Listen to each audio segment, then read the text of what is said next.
Muy buenas tardes con todos. Les recordamos que el link de registro de asistencia del día de hoy se encuentra en el chat de esta sala. Por favor, registrarse.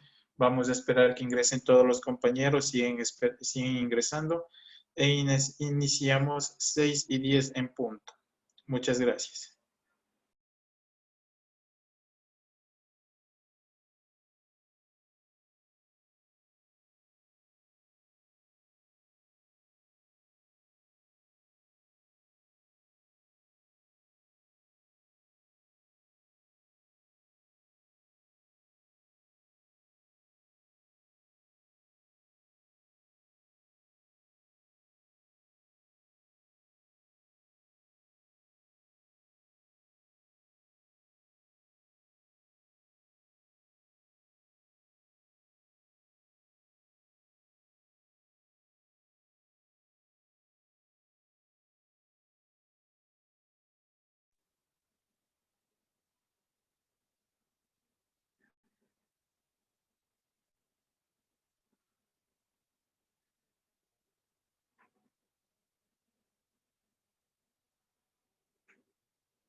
Muy buenas tardes con todos los participantes. Bienvenidos a este tercer día de capacitación. La Prefectura de Pichincha, a través de sus máximas autoridades, la señorita prefecta Paola Pavón y el señor viceprefecto, ingeniero Alexandro Tonelo, les dan la más cordial bienvenida y les hacen llegar un cordial y afectuoso saludo. Este es el tercer día de taller conversatorio enfocado a la reactivación económica productiva de las organizaciones de la economía popular y solidaria. El día de hoy vamos a tener vamos a tratar dos temas. El primero, la agricultura como motor del desarrollo productivo en los territorios. Va a estar a cargo de la ponencia el ingeniero Darío Cepeda, director del CIPAE, que es el Sistema de Investigación sobre la Problemática Agraria en el Ecuador. Y luego vamos a tener la ponencia del ingeniero PhD Manuel Coronel, docente de la carrera de Ingeniería de Alimentos UTE, quien nos va a hablar sobre el consumo responsable como base fundamental de la seguridad y la soberanía alimentaria y desarrollo de la economía solidaria. Unos dos temas muy importantes y relevantes para todos los actores de la economía popular y solidaria. Quiero aprovechar igual este espacio para hacerles llegar un afectuoso saludo, un agradecimiento especial a la Universidad Andina Simón Bolívar, a la Universidad Central del Ecuador, a la Universidad UTE, a Codesarrollo, al CIPAE y al Fondo Ecuatoriano Popular Un Progreso, quien a través de estas instituciones, a través de las alianzas estratégicas y trabajo conjunto con la docencia y con organizaciones, nos ha permitido desarrollar el presente taller. Les recordamos que el link de registro de asistencia se va a estar poniendo constantemente en el chat de esta sala. Vamos a iniciar con el primer tema, la agricultura como motor del desarrollo productivo de los territorios. Nos va a dar la ponencia el ingeniero Darío Cepeda. El ingeniero Darío Cepeda es ingeniero agrónomo graduado en la Facultad de Ciencias Agrícolas de la Universidad Central del Ecuador. Tiene estudios en el Agro Paris Tech de Francia, de máster en Geografía y Prácticas de Desarrollo en 2004 y doctor en Agroeconomía en el 2009. Es docente de la Universidad Central del Ecuador en las cátedras de Gestión de Mercadeo Agropecuario y Economía Agrícola, así como docente invitado en las maestrías de la Universidad Andina Simón Bolívar del Ecuador. En el campo de investigación, el ingeniero Cepeda ha colaborado como investigador principal y asociado en el Sistema de Investigación sobre Problemática Agraria del Ecuador, además de trabajos de investigación colaborativos en Agro Paris Tech y la Universidad Central del Ecuador en la actualidad. Sus áreas de trabajo están relacionadas con la agroeconomía y la agricultura comparada. Bienvenido, ingeniero Darío Cepeda. Le damos paso para iniciar su ponencia. Muchas gracias. Un fuerte saludo a todas y a todos. Agradezco al gobierno autónomo de la provincia de Pichincha por la invitación y por el interés en estos temas que estamos tratando de desarrollar desde la universidad y desde el CIPAE.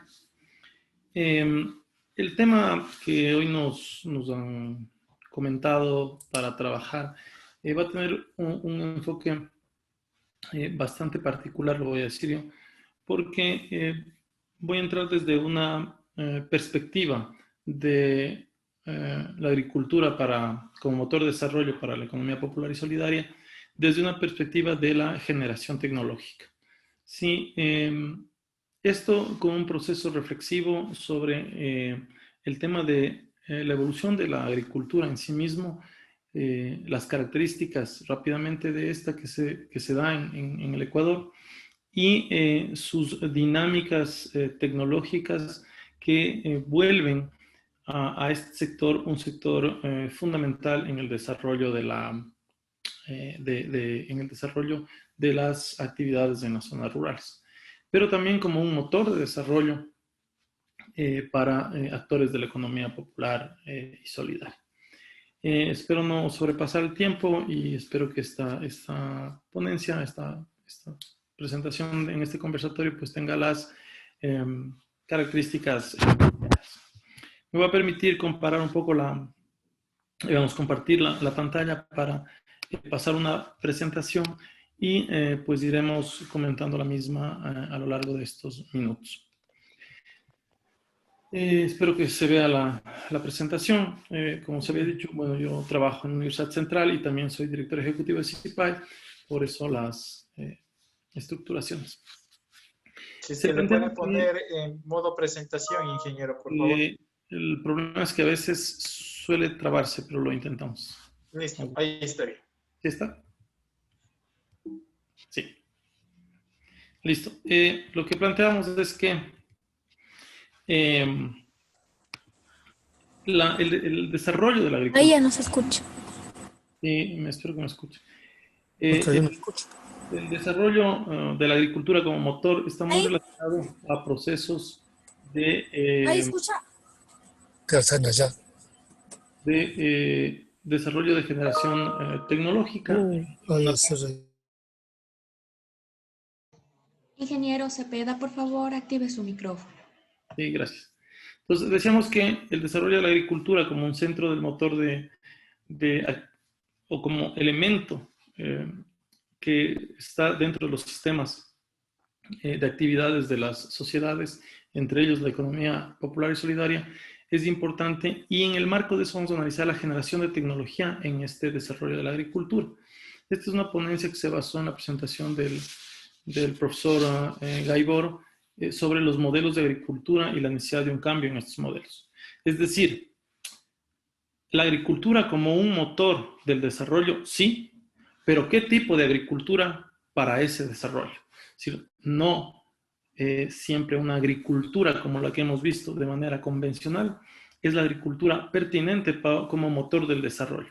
Por esto el enfoque de esta ponencia un poco provocador, lo voy a decir yo, en el contexto de la presentación. Es decir, la agricultura, vuelvo a insistir, como motor del desarrollo, pero ¿qué tipo de agricultura como motor de ese desarrollo?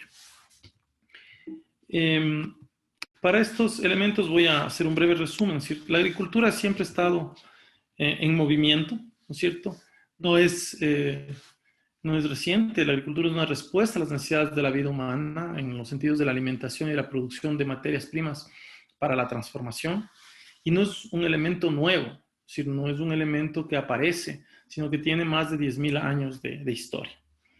Estos 10.000 años de historia siempre han implicado una intervención de los ecosistemas, una valorización desde los ecosistemas naturales para pasar a lo que los agrónomos denominamos los agroecosistemas, es decir, unas estructuraciones de cultivos.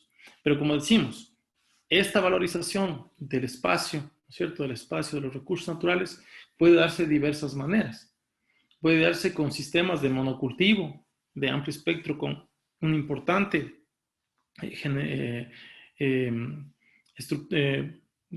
gasto de energía, gasto de recursos, o sistemas que también implican una producción de alimentos y de materias primas con unas lógicas de sustentabilidad, de generación de empleo, de cuidado a la naturaleza y a los miembros de las familias de los productores, ¿no es cierto? Entonces hay como dos elementos un poco contradictorios en esta intervención de los ecosistemas que se han valorizado por medio de la agricultura.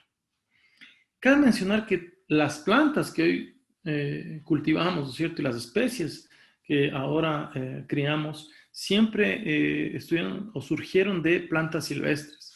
Y fueron los agricultores los que, y los pastores también en su momento, los que adaptaron, seleccionaron y validaron a lo largo de miles de años estos procesos productivos. ¿Sí? Entonces, miles de especies y variedades de plantas, así como razas de animales, fueron seleccionadas, fueron descartadas, fueron adaptadas a los procesos productivos en cada uno de los espacios. Por eso es que la característica de ciertos elementos, ¿no es cierto?, de estas características que parecen generales, nos plantean que la agricultura se vuelve un motor en las sociedades o es parte de los territorios en estos procesos de adaptación. Los agricultores, como decimos, también desarrollaron formas de cultivo, manejo de animales, gestión de fertilidad del suelo, ¿sí? Manejo de plagas, conservación de productos. Es decir, este es un proceso, como decimos, no de los últimos 100 o 150 años, sino es un proceso que tiene más de 10.000 años, en donde frente a la observación, a la experimentación, se han ido evaluando, midiendo, modificando de manera recurrente los sistemas productivos y el sistema agrario. Sí, el sistema productivo de los agricultores, de los productores o de las productoras o de las agricultoras y en un sentido mucho más amplio de los territorios. Es decir, se ha modificado, se ha cambiado, se ha adaptado, se ha compartido las experiencias, se ha unificado saberes que han ido desarrollando la agricultura. Pero estas lógicas siempre han sido como un referente desde la observación a la naturaleza. Es decir, la mezcla de especies, las combinaciones de animales con plantas, las formas de alimentación, siempre han sido referenciadas sobre la naturaleza desde el punto de vista de los productores o productoras con la finalidad de similar a los procesos de producción. Estamos diciendo en el desarrollo de la agricultura y estos elementos fueron gestando como motores de desarrollo de las sociedades. Hay, por ejemplo, las chacras campesinas de multicultivos o como centros de experimentación en las sociedades incas, ¿no? Algunos estudios reflejan que en México el manejo de la fertilidad de los suelos, ¿no es cierto?, la forma que los aztecas manejaban su fertilidad del suelo por medio de las chinampas, que era recoger los lixiviados, ¿no es cierto?, el sedimento de la laguna, del lago de Xochimilco, y reconstituirlo como suelo permitía tener grandes producciones. Entonces, eso es un manejo de la fertilidad.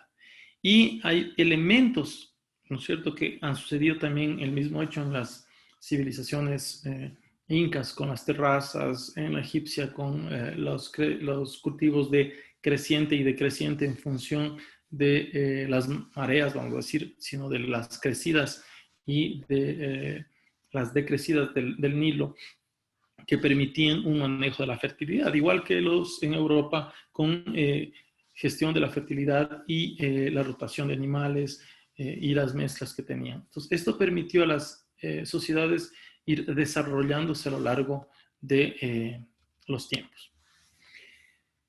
Otro elemento que es sumamente importante, que yo me imagino que se va a topar en la siguiente ponencia, pero que es fundamental, es que estas características generan una alta biodiversidad, es decir, la alta biodiversidad de selección de especies en cada una de las regiones del mundo o de los países o de los territorios fueron generando biodiversidades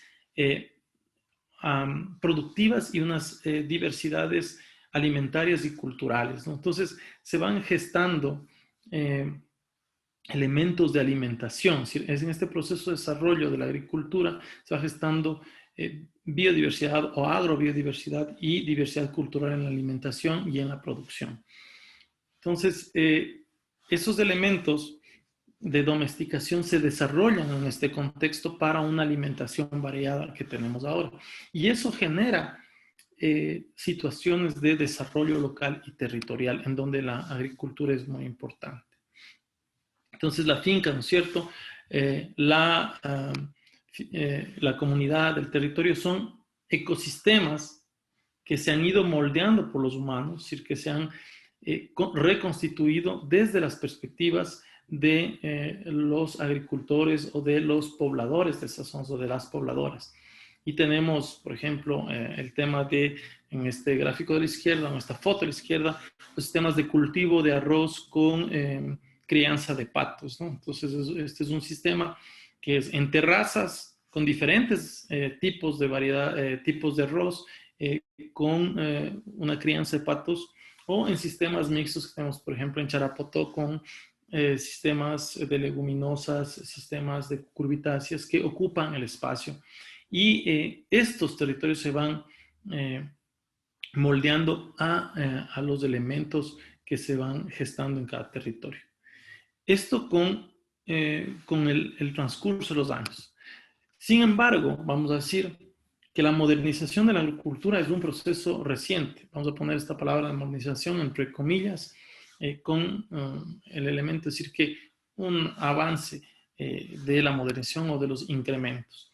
Y esta modernización se basó o se basa en un modelo convencional contemporánea que tiene, por un lado, unas variedades mejoradas, elementos agroquímicos, ¿no es cierto?, y de mecanización, y servicios de extensión y asistencia técnica. Este modelo convencional se basa en la premisa de el crecimiento poblacional y la pretendida falta de alimentos, o el planteamiento de que frente al crecimiento poblacional va a haber una falta de alimentos y que hay que mejorar de manera drástica los niveles de producción en todo el mundo. Y hace más o menos 150 años y con mucho más relevancia en los últimos 70, 80 años se plantea este modelo de agricultura contemporánea, ¿es cierto?, que plantea unas variedades mejoradas, agroquímicos, mecanización y servicios de extensión.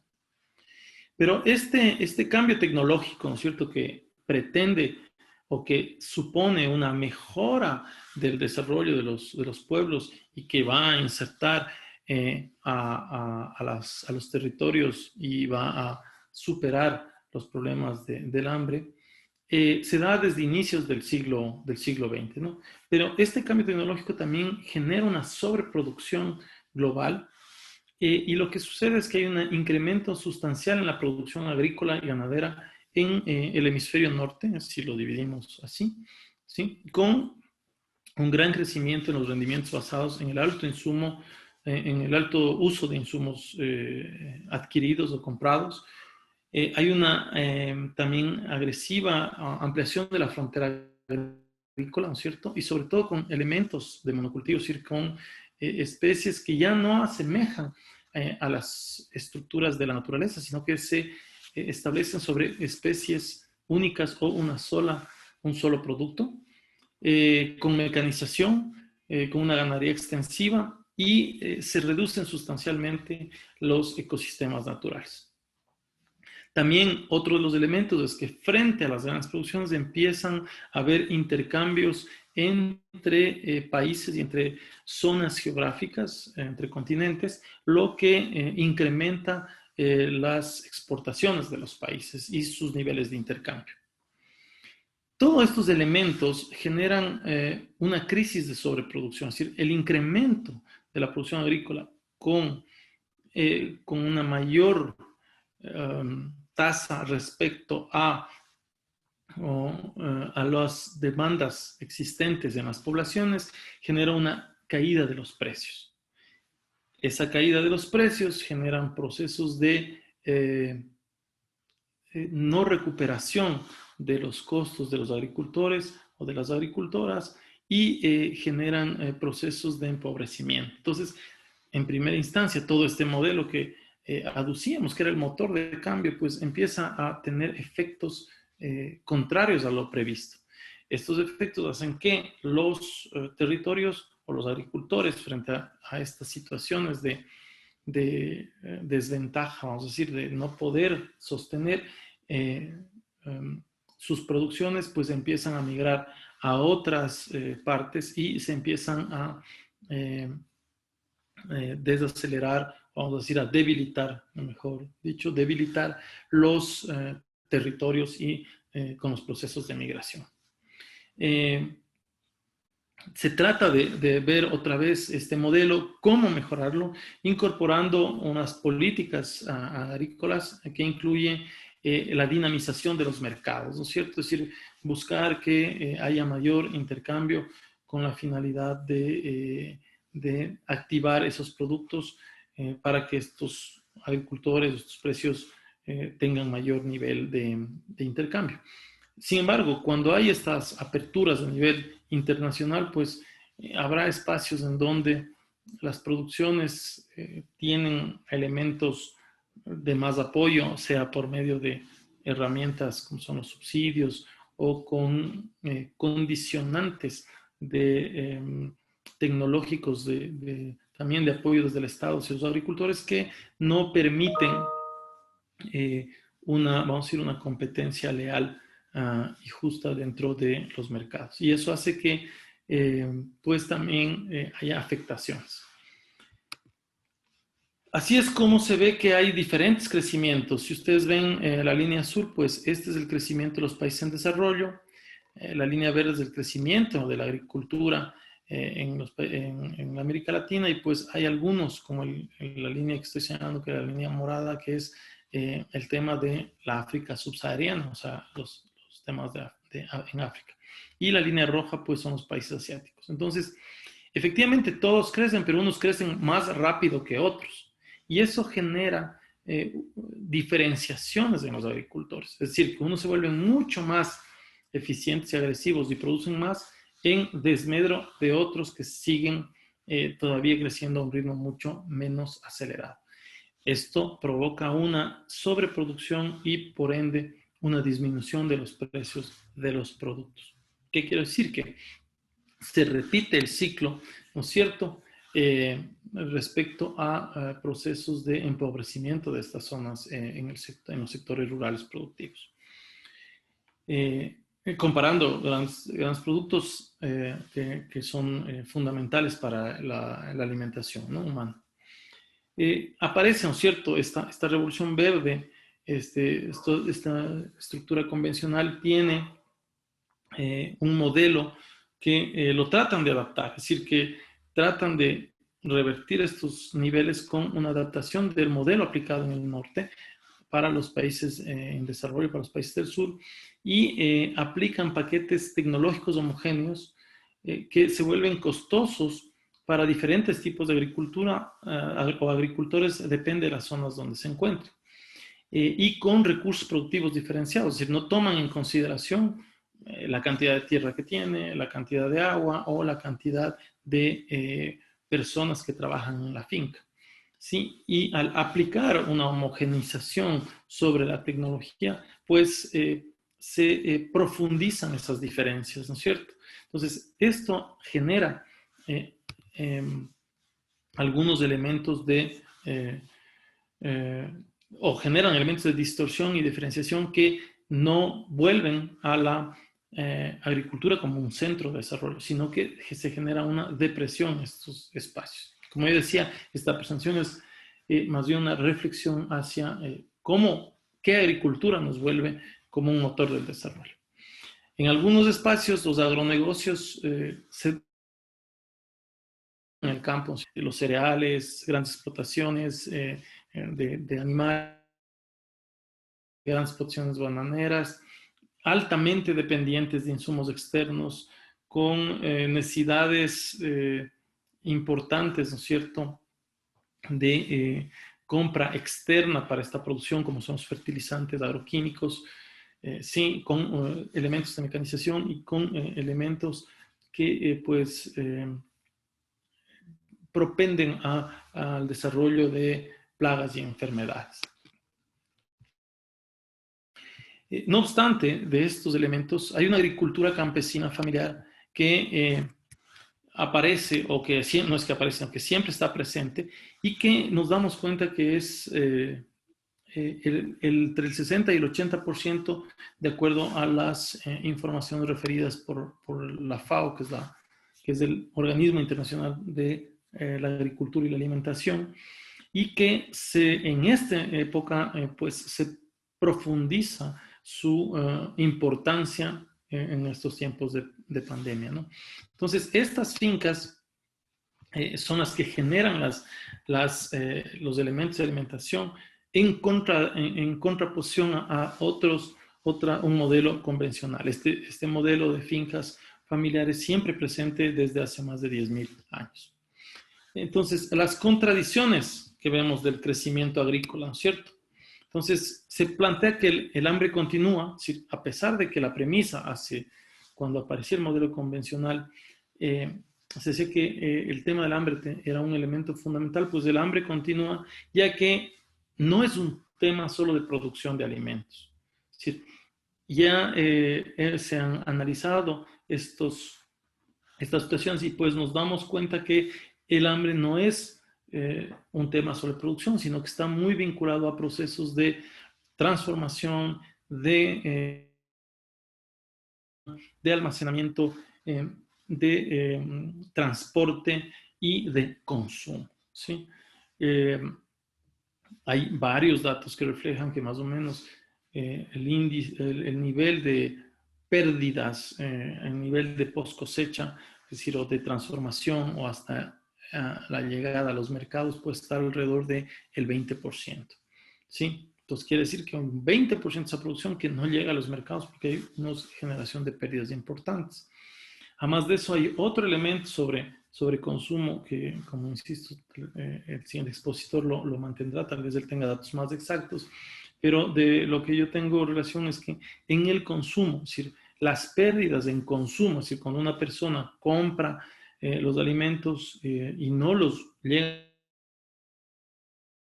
pues está también alrededor del 15%, esas pérdidas ya en consumo o lo que llaman las pérdidas en refrigerador. Estos elementos nos preocupan porque quiere decir que la suma de esos dos es más del 35% o del 35% de la producción. Este modelo también no soluciona este modelo convencional, el hambre. El modelo convencional también provoca efectos muy complejos sobre el calentamiento global. La agricultura es un responsable importante del calentamiento global, sobre todo por la emisión de metano en ganaderías y por los elementos de fertilizantes y en algunos casos de producciones con emisiones de gases de efecto invernadero. El otro elemento es que van agotándose estos combustibles fósiles que son la base de los agroquímicos para el sostenimiento de este modelo. En general, se deterioran las condiciones de vida del campo, también de la ciudad, se pierde una biodiversidad y una pérdida de ecosistemas y en general una contaminación de ecosistemas.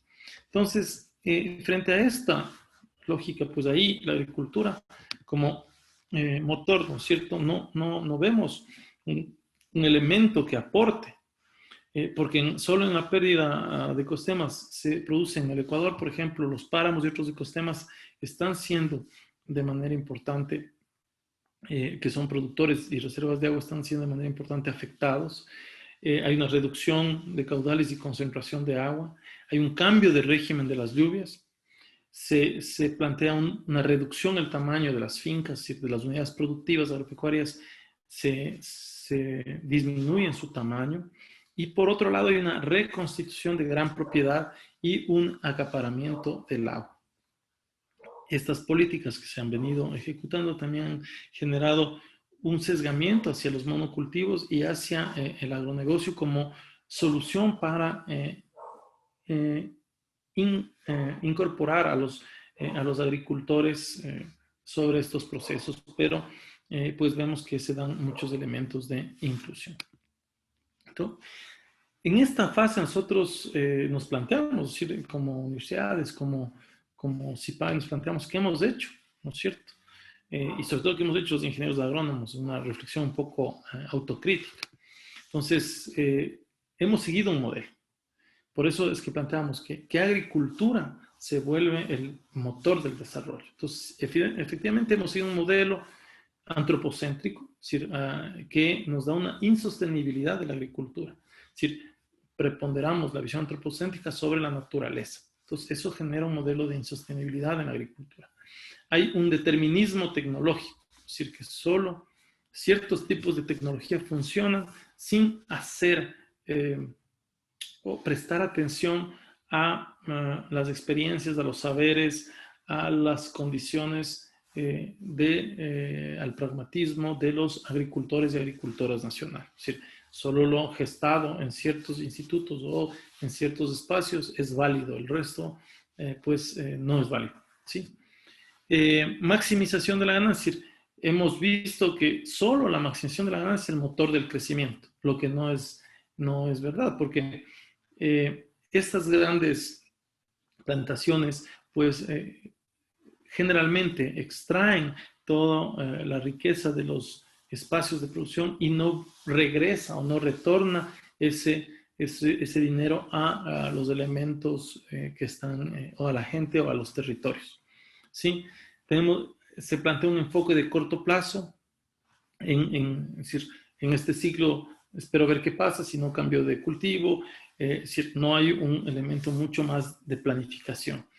Hay un desprecio al conocimiento, como decíamos, y tecnología popular y preponderancia del conocimiento científico, es decir, que no hay un diálogo de saberes, no hay unas estructuras que permitan comparar, experimentar, conjuntar las experiencias, pragmatismos, conocimientos de los agricultores, las agricultoras o de los habitantes de una zona.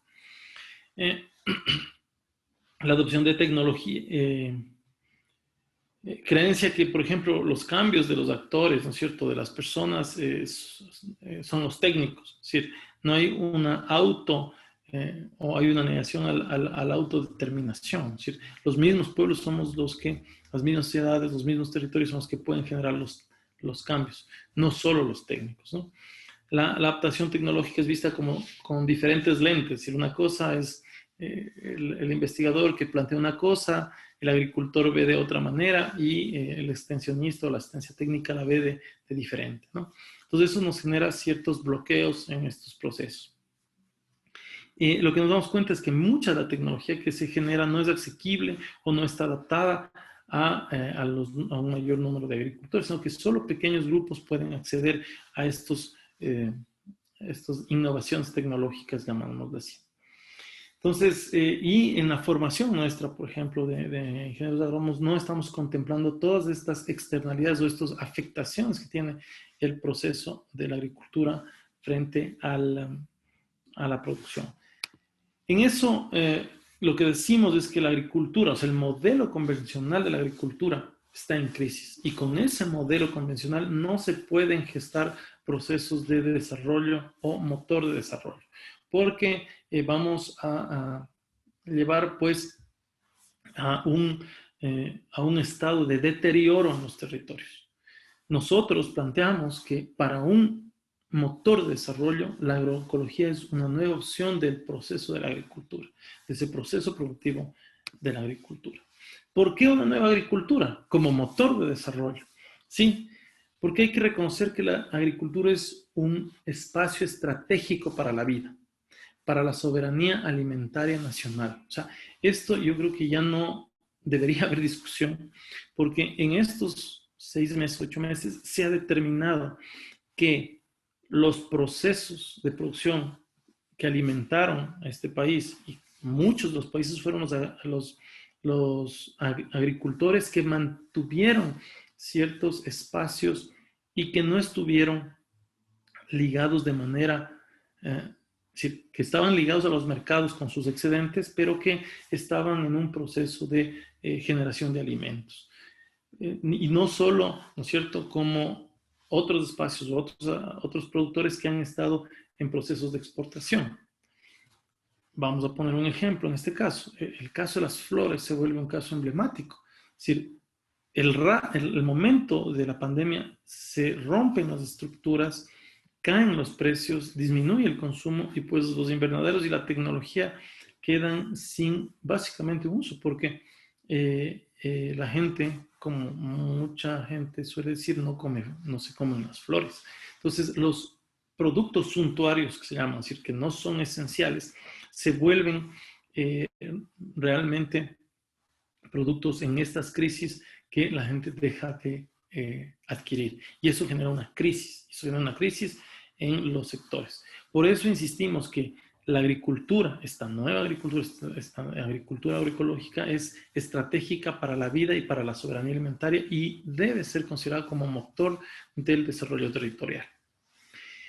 Debe haber una política pública basada en la participación democrática de los actores, tanto para la formulación, seguimiento y evaluación. Es decir, no podemos seguir estructurando una política pública desde los espacios centralizados. Debemos tener una política pública de conversación, de participación, de entendimiento de las realidades de cada territorio para poder estructurarle dentro de ese territorio a la agricultura como un motor real. Es decir, esos problemas de la producción agrícola en ciertos espacios deben volverse elementos estratégicos para establecer esta política pública. Hay la multifuncionalidad de la agricultura, es decir, la agricultura no solo como producción de alimentos y de materias primas, sino como elementos de conservación de biodiversidad, conservación de fuentes de agua, conservación del paisaje y ecosistemas y sobre todo conservación de culturas y de identidades territoriales. Es decir, ahí también está el motor de esta agricultura como un espacio que aporta al territorio. Entonces, la agroecología se presenta como una nueva opción para la producción sostenible. Pero esta producción agroecológica tiene que ver también como elementos, tiene que incluir elementos estructurales como son la estructura agraria en el acceso a los recursos naturales, es decir, elementos del agua, es decir, entrar a la discusión sobre el uso del agua, el uso de la tierra, ¿no es cierto? ¿Para qué agricultura? Y para que esta agricultura sea un motor del desarrollo en los territorios, ¿sí? Y también el capital, ¿sí? Y también esos elementos de financieros que nos permitan activar a la agricultura como motor de desarrollo. Consideramos que las organizaciones potentes, ¿no es cierto?, de agriculturas son un pilar clave para la transformación del campo. Es decir, la organización es un elemento fundamental para que la agricultura sea un motor dentro de los territorios. Sin las organizaciones no podemos, el sector con agricultura no puede ser el motor del desarrollo. Entonces, potenciar esa plurifuncionalidad de las organizaciones, es decir, la gestión del agua de riego, la gestión del agua de consumo humano, la prestación de servicios, ¿no es cierto?, como producción de semillas, plantas, mecanización, ¿sí?, capacitación, la transformación asociativa de productos o la comercialización asociativa con un nuevo elemento. Pero en estos contextos es la organización de agricultores, de ciudadanos también, por supuesto, la que permitirá que esta agricultura sea un motor dentro de los territorios. Y el trabajo de los institutos, de las universidades, de los diferentes instituciones debe ser mancomunado y sin subordinación, es decir, un trabajo que permite el desarrollo de los territorios conforme el acuerdo que se está entre las instituciones, los organismos, las universidades del sector público y privado. ¿Sí?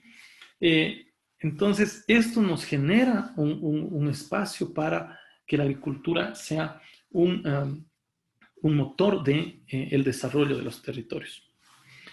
Entonces, los institutos de investigación, las universidades, deberíamos también dedicarnos a resolver los problemas de los agricultores o deberíamos involucrarnos en la resolución de los problemas de los agricultores, de los productores, apoyando una agricultura ecológica, socialmente justa y económicamente viable.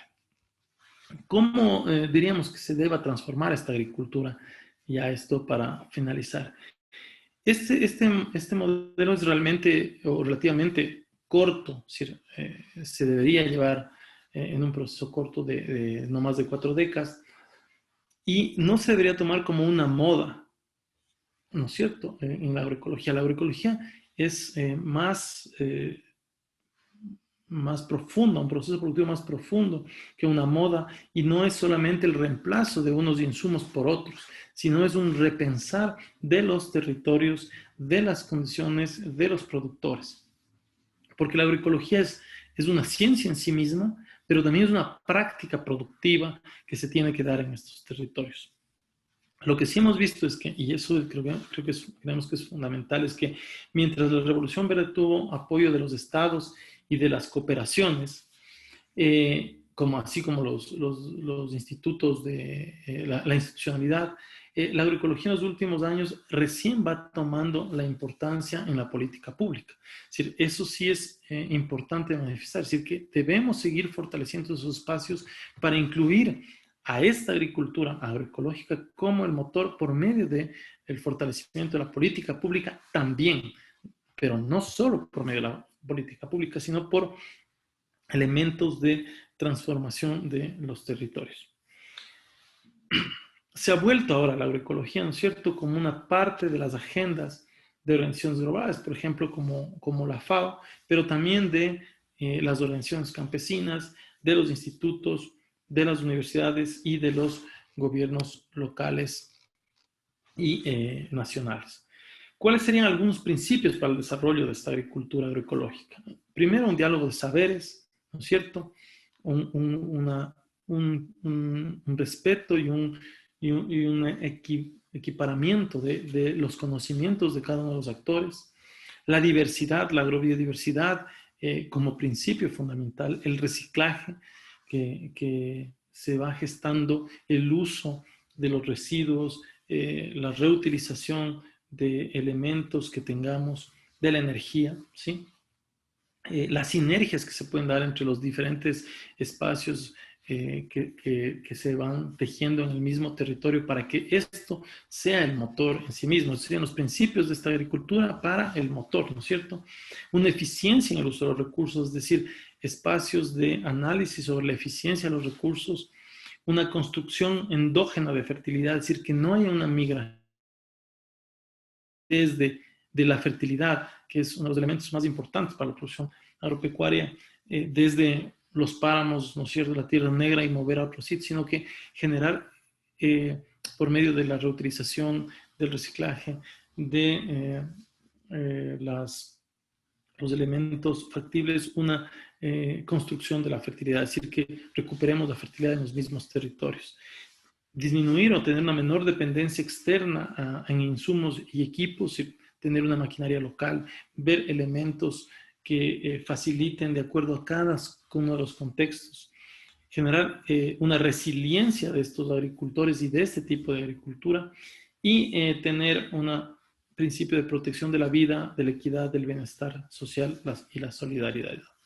Y por último, esto nos apoya en el mantenimiento de las culturas en cada uno de los espacios. Para finalizar lo que planteamos, a lo que dijo Einstein, que dice, si buscas resultados distintos, no hagas siempre lo mismo. Muchas gracias por el tiempo y las condicionantes. Muchas gracias a usted, ingeniero Darío, quien nos ha hablado sobre la agricultura como motor del desarrollo productivo en los territorios. No sé si tenemos alguna pregunta, ingeniero Uniz, para el ingeniero Darío Cepeda.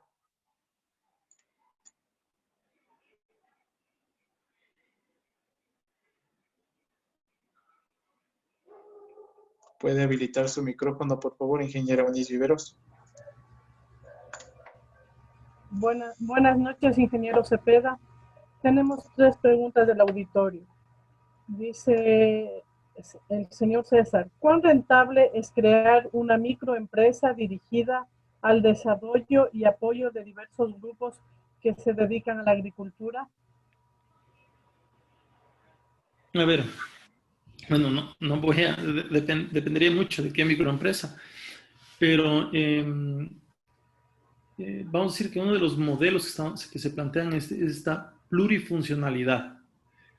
Hay espacios en los sectores agrícolas y en la agricultura ecológica que tienen varios elementos que no están considerados.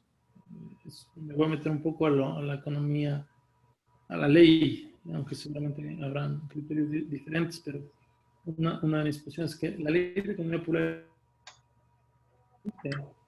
de cierta manera, o no sé si tal vez lo reformaron, pero según la última información que tengo, es que no permite una plurifuncionalidad de organizaciones. Por ejemplo, si alguien hace riego y es una organización de riego, solo puede gestionar el riego. Y en algunos espacios en el Ecuador, y viendo ejemplos, las organizaciones no solo es que, por ejemplo, comercializan cacao o son asociativamente comercializadoras de cacao, sino que también dan asistencia técnica, servicios de podas, transporte. En ese contexto, tendría que analizarse en qué sector la microempresa puede ser, pero el planteamiento que tenemos nosotros es que estas articulaciones sean con sinergias con organizaciones de productores, con elementos para poder darle una viabilidad al territorio. Efectivamente, pensemos en una microempresa, por ejemplo, que trabaja con tecnología o hace una tecnología local. Vamos a poner el caso de ventanas. Ahí están los secadores, es decir, ahí se seca el maíz, el arroz, se secan por las condiciones climáticas, pero los propios secadores generan o han generado ahí en esos espacios microindustria, o sea, microempresas de de tecnología agropecuaria. Es decir, generan sistemas de transporte o de transporte de granos o de secadoras que son, vamos a decir, artesanales, entre comillas, pero que son eficientes. Entonces, hay un desarrollo tecnológico en conjunto con los agricultores, con los secadores y con el que está haciendo esta agroindustria. Entonces, las microempresas, para mí, para que tengan sostenibilidad y sean rentables, tendrían que tener esas características, esas relaciones entre agricultores, asociaciones, necesidades de los agricultores para poder gestar un proceso de una microempresa de este tipo. Eso podría responder como un modelo, más que un tipo de específico de microempresa como un rubro, sino que tendría que pensarse en ese modelo o en esa fórmula que yo le he visto, por lo menos en ventanas. Muchas gracias, ingeniero. Otra pregunta. ¿Qué impacto puede tener la agricultura urbana en el modelo de una nueva agricultura? Yo creo que la agricultura urbana tiene un principio de agricultura agroecológica, porque o sea, su lógica viene de ahí, es decir, viene de el espacio de gestión y generación de alimentos propios. Entonces, aporta siempre en esos elementos de que nosotros cultivamos nuestros alimentos con el menor uso de insumos, con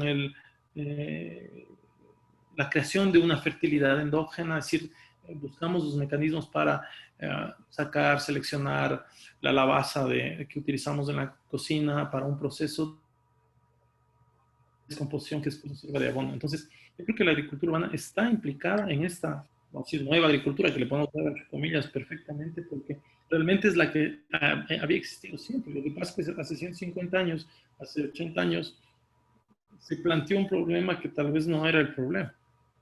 Y eso desencadenó un modelo convencional que nos ha cambiado. Pero yo creo que la agricultura urbana es parte integrante de esto y también, claro, es un componente de un sistema de actividades que no es la agricultura al centro, sino que es un complemento para los procesos de alimentación de las familias. La última pregunta, ingeniero. Dice, ¿qué incidencia tiene la relación campo-ciudad en un contexto de cambio? A ver, como yo decía, realmente el sector agropecuario, cuando analizamos los gases de efecto invernadero, es responsable de una gran parte de los gases de efecto invernadero. O sea, sobre todo el tema ganadero es bastante importante. Me parece que está alrededor del 20 o 25%. Entonces, efectivamente, eso se da por el modelo convencional. Es decir, no es que los animales, por su propia dinámica, sino es porque en todo el proceso de alimentación hay mucha cantidad de energía, pero más de eso, el estabulamiento, los sistemas muy intensivos de producción ganadero, de producción de otras producciones porcícolas generan globalmente altos índices de gas de efecto invernadero. En estos temas, ¿cierto? Entonces, en esta relación campo-ciudad, vamos a decir, los sistemas de abastecimiento, creo yo, son realmente importantes para tener un acercamiento. Y ahí planteamos sistemas de abastecimiento de circuitos cortos o de circuitos, bueno, lo que llaman de menor uso de energía para la movilización. ¿A qué me refiero? A que tratemos de tener sistemas de abastecimiento locales. Por ejemplo, vamos a dar un dato, la ciudad de Quito se abastece el 5% del área metropolitana, o sea, la ciudad de Quito, según el estudio del Pacto Alimentario, el 5% de los productos que se consumen en Quito vienen del área del distrito metropolitano. Cuando nos hablamos de Pichincha, si consideramos a Pichincha como fuente de abastecimiento de Quito, llegamos me parece que es el 25% o un poco menos. ¿Qué quiere decir? Que Quito depende casi en un 75% de la alimentación, su alimentación, de otros lugares que no es ni Quito ni Pichincha. Entonces, yo podría decir, ¿qué pasa si hay una gran situación y se bloquea, ¿no es cierto? El ingreso suyo. Eso nos deja una altísima vulnerabilidad a los habitantes de Quito.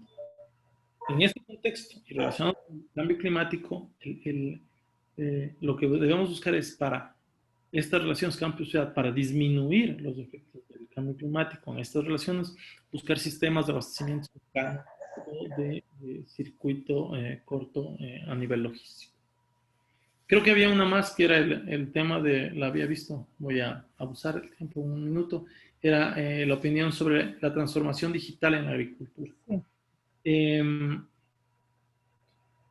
Aquí hay que tener claro, es decir, no están, por lo menos la posición que tenemos nosotros es que la tecnología que se va desarrollando y que se va implementando, sean drones, biotecnología, debe estar circunscrita a los procesos y a las de necesidad de esos productores. Si es que el dron me resulta muy útil para un análisis de elementos y eso eficiencia el proceso de la agricultura agroecológica, no tiene ningún... Ese es el diálogo de saberes. Es decir, eso lo podemos mezclar perfectamente con otros elementos de experiencia de los agricultores frente a una situación. Lo que no estamos de acuerdo es que solo, vamos a decir que solo es un elemento, vamos a decir, este desarrollo tecnológico de altísima capacidad, es el único camino. Esto es lo que no consideramos que ha dado resultados, no porque lo hemos pensado, sino porque hemos visto que en los espacios territoriales donde se aplica este determinismo tecnológico que se llama, es decir, que solo la tecnología generada en ciertos espacios es válida, pues se generan unos vacíos y la agricultura no cumple el motor del desarrollo de los territorios. Por eso se plantean otro tipo de agricultura, una agricultura agroecológica, como mecanismo de desarrollo y de establecimiento de dinámicas para fortalecer no solo al territorio, sino también no solo a la agricultura, sino a todos los habitantes de ese territorio. Eso de mi parte. Le agradecemos, ingeniero Cepeda, por sus interesantes aclaraciones a las inquietudes del auditorio. Muchas gracias. A nombre de la prefectura, ingeniero Darío Cepeda, queremos darle muchas gracias por su participación, por su aporte en los procesos de capacitación que viene desarrollando esta institución en favor de la economía popular y solidaria, así como la comunidad en general. A continuación, vamos a continuar con el siguiente tema, el consumo responsable como base fundamental de la seguridad y soberanía alimentaria y desarrollo de la economía solidaria. No sin antes recordarles a ustedes participantes que por favor los que aún no lo han hecho registren su asistencia en el link que se está pasando en el chat de esta sala. El tema a tratar está a cargo del ingeniero Manuel Coronel Feijó. El ingeniero Manuel Coronel Feijó tiene un PhD, es de nacionalidad ecuatoriana, de formación académica, es ingeniero en industrialización de alimentos en la Universidad Tecnológica Equinoccial, tiene un diplomado en educación superior en la Universidad de Maryland, es magíster en nutrición y dietética de la Universidad Central del Ecuador y doctor en ciencia de los alimentos en la Universidad de Extremadura, España. Que como cargos es exdirector de la carrera de Ingeniería de Alimentos, Facultad de Ciencias de la Ingeniería e Industrias de la Universidad UTE y miembro del Comité Científico de la revista ecuatoriana Ecuador es Calidad de la Agencia de Regulación y Control Fito y Sanitario. Tiene una amplia experiencia en investigación y en el desarrollo de varias ponencias. Le damos la bienvenida, ingeniero Manuel Coronel, para continuar con su ponencia. Muchas gracias. Quisiera confirmar solamente si la imagen y el sonido está bien, por favor. Sí, se le escucha súper claro, se le ve súper bien. No sé si muy se va a amable. compartir pantalla. Sí, inmediatamente comparto pantalla. Gracias.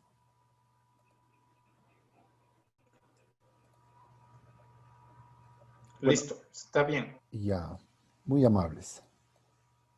Ya. Bueno, primero que nada agradecer muchísimo por esta gentil invitación. Es un honor apoyar al gobierno provincial de Pichincha y a toda la gente que se ha tomado el tiempo de asistir. El tema que nos compete es bastante extenso, pero si le vemos con cuidado, la base de este tema es precisamente el consumo responsable. He escuchado con mucho interés la intervención del ingeniero Cepeda y hay muchos elementos conceptuales que se conectan con las cosas que podremos mencionar. Hablar de soberanía alimentaria, de seguridad alimentaria, de economía solidaria son temas realmente muy amplios y que además se interconectan mucho entre sí. Pero lo que sí tenemos que pensar es que esto tiene que ser un espacio de reflexión para pensar y repensar en lo que es ser un consumidor responsable. Podríamos decir que todo empieza en la casa y con la educación, porque el consumidor responsable, como dice el título, es la base de todo lo que viene más adelante. El tema de la disponibilidad de alimentos, del no desperdicio, del uso de nuestros conocimientos en cuanto a lo que tenemos cerca para alimentarnos, el consumo de proximidad, el tema del reciclaje, son tantas cosas que se sobreponen a este asunto. Entonces, quisiera pedirles un favor. Me están apareciendo unos mensajes, no sé si no me dejan ver bien la pantalla. Creo que estoy de coanfitrión. Bueno, continúo. Bueno, se sabe que desde las Naciones Unidas ya existe el tema de los Objetivos de Desarrollo Sostenible. Y aquí precisamente en el número 12 establece el tema de el consumo y producción sostenible. Pero vamos al grano. ¿Qué es un consumidor responsable? Primero que nada es una persona que está informada y que es consciente de sus hábitos. El tema es que existe mucha gente que está informada pero no tiene conciencia, por ponerlo de una manera quizás un poquito extrema. Y hay gente también que es muy consciente pero que no tiene suficiente información. Entonces, estas dos cosas van mucho de la mano. Los hábitos de consumo definen muchísimas cosas. Además, este consumidor conoce y exige derechos. Tiene a la mano la posibilidad de presionar para que los mecanismos, digamos, de procesamiento de alimentos, de comercio, de uso de envases, etcétera, sean cada vez mejores y más acorde con el tema del consumo responsable. Además, este consumidor busca la opción de consumo. Es alguien que hace varias cosas simultáneamente. Se basa en su información se basa precisamente para buscar la mejor forma de consumir y pensar en no afectar al medio ambiente, que no tenga un efecto, digamos, negativo, ¿no? Un impacto negativo. Y sobre todo que exista un impacto positivo en la sociedad, en el tema del trato con los demás que tienen que ver con la alimentación. Esta manera precisamente responsable es una gran cantidad de pequeños actos y de decisiones diarias. Yo creo que cada día tenemos más y más información a la mano, pero parece que eso no es suficiente. Es un tema, y bueno, en la situación que estamos viviendo ahora, creo que a mucha gente le ha puesto a pensar en, digamos, un poco a la fuerza, en buscar mejores opciones de alimentarse bien, pero de una manera más económica, por ejemplo, o el tema de ahorrar energía. Casi siempre lo que más nos obliga a esto es cuando nos afecta al bolsillo. Cuando queremos nosotros ahorrar para pagar menos de energía eléctrica, cuando queremos ahorrar para tratar de seguir alimentándonos mejor, pero nos cuesta, ¿no es cierto? Entonces, tratemos en este momento de ver qué cosas nos pueden ayudar a tener más o menos como algunas ideas en general de cuál podría ser nuestras actividades como consumidores responsables. Habíamos dado una definición básica, ¿no es cierto?, del consumo responsable. Es un concepto esto. El consumo responsable son hábitos, pero que nos llevan a establecer unas necesidades reales de consumo. Unas necesidades reales en cuanto a alimentación, en cuanto, por ejemplo, al uso de agua, en cuanto al uso de energía eléctrica, en cuanto al uso de materiales de envasado, por ejemplo. Y claro, y los hábitos de consumo tienen mucho que ver con los hábitos correctos en cuanto a la nutrición. Es el campo en el que nosotros más nos interesa, por ejemplo, en la universidad, el asunto de optimizar el tema nutricional, investigando en nuevas formas de desarrollo de alimentos que traten de respetar en la medida de lo posible, desde luego, el tema del impacto ambiental, pero que también a la vez sean económicamente factibles y biológicamente ideales para los consumidores, ¿no es cierto? Entonces, los hábitos de consumo también implica dónde compramos, cuándo, cómo y con qué frecuencia, y qué tipo de desperdicios generamos. Al final, todo esto ¿a qué nos lleva? A que nosotros tomemos decisiones. Decisiones cada vez más claras, decisiones cada vez más justas, decisiones cada vez más importantes en términos del medio ambiente, y también lo que nos lleva a que seamos protagonistas o partícipes de lo que es una economía solidaria y de lo que es un mundo más justo. Es un tema que sigue resultando relativamente utópico porque estamos envueltos en una realidad global y monetaria bastante compleja, ¿no? No es tan fácil ser un real consumidor responsable. Desarrollando un poco la idea, los hábitos de consumo. En lo que tiene que ver con la alimentación, se supone que este debería ser el plato ideal. No en cuanto a los objetos en sí que están, sino a los grupos de alimentos que están representando. Por ejemplo, en muchísimos países se habla mucho del plato ideal como la mitad de estos que tengan origen vegetal, una cuarta parte que sea proteínas de origen animal y una cuarta parte que pudieran ser, por ejemplo, proteínas de origen vegetal. Claro, con toda la contribución que esto implica, si nosotros nos pusiéramos a desglosar cada cosa que nos ofrecen los alimentos, por un lado, hay muchísima información. Se sabe cuánto es lo adecuado de los nutrientes, tanto macro como micro. Se sabe mucho de cuáles son las fuentes recomendadas, pero muchas veces no nos ponemos a analizar cuáles son las mejores opciones, sobre todo para enfrentar una situación donde alimentarse cuesta. Definitivamente alimentarse bien cuesta, pero no necesariamente tiene que ser así. Existen muchas opciones para hacer combinaciones adecuadas de grupos de alimentos. Claro, esto es un tema bastante amplio, pero en términos muy generales quisiera comentarles, por ejemplo, que cuál es la tendencia en cuanto a la ingesta de los carbohidratos. Lo clásico es hablar de cereales y tubérculos, pero de preferencia podemos buscar como consumidores responsables con buenos hábitos, volver hacia a los alimentos que vienen desde el mercado, a utilizar productos preferentemente no refinados. ¿A qué nos referimos con no refinados? A que contienen todos los nutrientes con los que vinieron de la naturaleza, digamos, la fibra, los minerales, las vitaminas. Y claro, esto es apenas un ejemplo, ¿no? En el tema, por ejemplo, algo que nos puede interesar mucho, las proteínas, ahora que es tan importante la ingesta de estos nutrientes. Las recomendaciones clásicas son las proteínas de origen animal, pero también, y esto nos dice mucho la tradición también y el consumo ancestral de alimentos, la combinación de leguminosas y cereales es bastante buena para suplir todos los aminoácidos y en general las proteínas que necesitamos.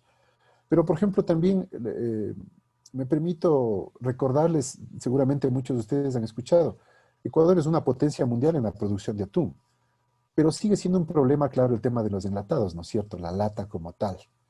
De todas formas, hacia esto está evolucionando mucho la industria atunera, a buscar otros mecanismos de envasado. ¿Por qué digo esto? Porque el atún, comparativamente, por su densidad proteica, es un excelente alimento. Lo que pasa es que lo vemos tan a diario, o lo vemos de manera tan frecuente en nuestro medio, que no lo valoramos en su verdadera dimensión. Desde el punto de vista de la tecnología de enlatado, son alimentos totalmente seguros. Aquí más bien lo que nos pone a pensar un poco es el material como tal, la lata, lo que queda después de esto.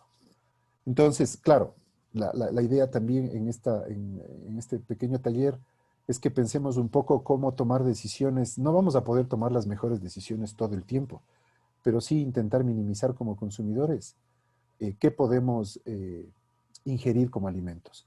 Miren, por ejemplo, la quinoa molida es una excelente opción. La quinoa entera se sabe que obviamente también tiene sus ventajas, pero la quinoa molida tiene mucha mejor biodisponibilidad de nutrientes. Nosotros trabajamos mucho, por ejemplo, con la quinoa molida y las leches fermentadas. Se ve que hay un excelente suministro de nutrientes, mucho mejor que si consumiéramos independientemente la quinoa o, por ejemplo, el yogur. ¿De acuerdo? Y bueno, y así podríamos hablar con un montón de cosas, pero un tema que vale la pena mencionar, el agua. El agua, las fuentes ideales son los alimentos, los jugos, las frutas, la leche, pero ustedes saben que ha habido una explosión enorme los últimos 20 o 30 años con el tema del agua. El agua embotellada, las gaseosas y las denominadas bebidas especiales, ¿no? Bebidas energéticas, isotónicas, etcétera, etcétera. Pero claro, si tuviéramos que optimizar esto y no tener digamos, poder optimizar en términos económicos y en términos nutricionales, nada se compara con el consumir una fruta completa. porque nos suministra agua y muchos más nutrientes. El agua de botellón, por ejemplo, es una decisión mucho más inteligente que el estar adquiriendo botellas, es decir, plástico. Y claro, esta agua de botellón puede ir de la mano con un toma todo, por ejemplo, y podemos tener una forma mucho más inteligente y muchísimo más económica de tener agua. El agua potable técnicamente es un agua que se puede consumir con seguridad. No estamos hablando de un agua entubada, sino el agua auténticamente potable. Tengo entendido que Quito tiene más del 97% de cobertura de agua potable. Me parece que es 98%. Entonces, opciones inteligentes y muy responsables, puede ser como mucha gente sigue manteniendo ese hábito, que lamentablemente, o más bien esperemos, no se pierda y más bien crezca en el consumir el agua potable con hierbas aromáticas, porque de esa manera también higienizamos al producto, ¿no es cierto?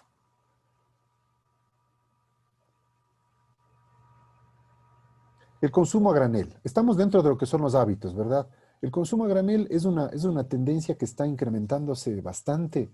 Me parece haber visto en Quito un par de lugares donde ya están trabajando con el tema de vender, como ven ustedes aquí, la imagen a la derecha arriba, vender algunas cosas. Muchas cosas sí se puede vender a granel. Con otras va a costar un poco de tiempo, ¿no? Por ejemplo, frutos secos, cereales, café. eh, y la gente, claro, lleva su propio envase y evita tener que estar consumiendo más plástico y teniendo que eso eliminar como desperdicio, que es un problema ambiental. El tema de reutilizar bolsas nos lleva por el hecho de estar con este consumo a granel. Las tiendas a granel están apareciendo y creo que son unas excelentes opciones de emprendimiento para la gente que quiera trabajar digamos, con el abastecimiento de alimentos.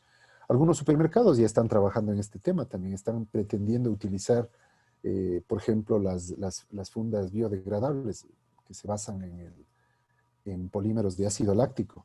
Y claro, todo esto nos puede contribuir muchísimo al tema de la sostenibilidad. Con los mismos hábitos de consumo, una cosa interesantísima y que tiene que ver mucho con la soberanía alimentaria, con las tradiciones alimentarias que hemos tenido.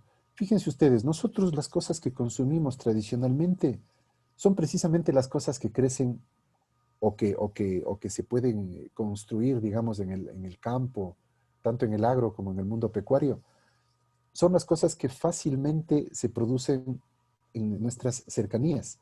Es decir, ancestralmente hemos consumido productos de proximidad, pero queremos volver a algo que se estaba haciendo antes, muchísimo.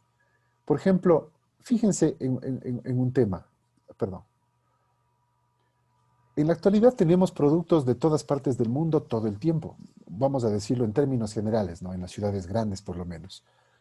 Pero, por ejemplo, tener que acceder a productos que vienen de lugares muy lejanos, eso implica consumo de combustible. Entonces, si queremos ser sostenibles, precisamente tenemos que acercarnos más, si vale el término, a productos de cercanía o de proximidad. Yo tengo la enorme fortuna de vivir en Tumbaco y aquí tenemos prácticamente todo lo que se nos ocurra.